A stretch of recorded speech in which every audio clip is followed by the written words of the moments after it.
கொண்டிருக்கிறது. ஒரு தனி மனிதன் தள்ளாடும் போது ஒரு குடும்பம் தள்ளாடுகிறது. ஒரு குடும்பம் தள்ளாடும் போது ஒரு சமூகம் தள்ளாடுகிறது. ஒரு சமூகம் தள்ளாடும் போது ஒரு நாடே தள்ளாடுகிறது. அப்படி ஒரு தள்ளாட்ட நோயால் நம் நாடு சிதைக்கப்பட்டு கொண்டிருக்கிறது. இந்த நோய்கள் மட்டுமா?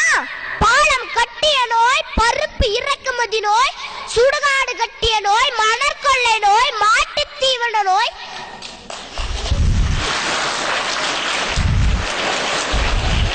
வங்கிக் கடன் நோய், சிமெண்ட் இறக்குமதி நோய், நிலக்கரி நோய், கற்குன்றுகள் களவாடிய நோய், ஸ்பெக்ட்ரா நோய் என பட்டியல் போட்டால் பக்கவாதமே வந்துவிடும்.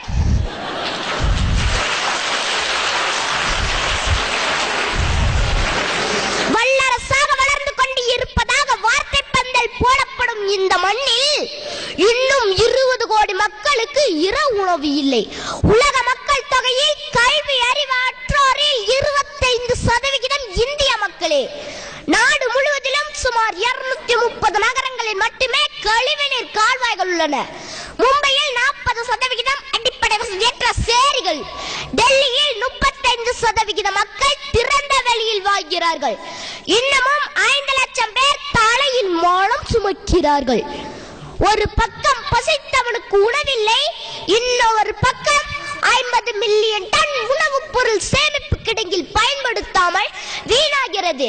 வறுமை, வேலையின்மை, கல்வியின்மை, அடிப்படை சுகாதாரமின்மை, நல்ல குடிநீர் இல்லாமை, மோசமான சுற்றுப்புற சூழல், நோய் என திரும்பும் திசையெங்கிலும் சமூக நோய்கள்.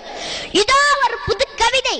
வாயில அழுக்கென்று நீர் எடுத்து கொப்பளித்தேன், கொப்பளிக்க கொப்பளிக்க வாயும் ஓயாமல் அழுக்கும் போகாமல் உற்று பார்க்கிறேன், நீரே அழுக்கு. அழுக்கு நீர் எடுத்து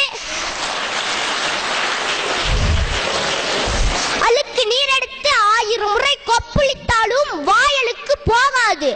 500 ரூபாய் நோட்டுக்காகவும் 200 மில்லி சாராயத்துக்காகவும் ஒரு பிரியாணி பொட்டலத்துக்காகவும் சாதிக்காரன் என்ற அபிமானத்துக்காகவும் வாக்களித்து தேர்ந்தெடுத்தால் நமது எந்த நோயும் ஒரு நாளும் தீராது.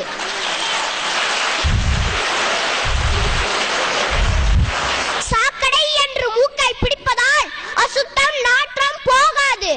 அடுத்த தலைமுறைக்கு ரோல் மாடலாக காந்தியும் நேருவும் காமராசரும் தான் இருக்க வேண்டும் என்பதல்ல. மாணவர்களாகிய நாமே அடுத்த தலைமுறைக்கு ரோல் மாடலாக அரசியலில் இருக்கலாமே.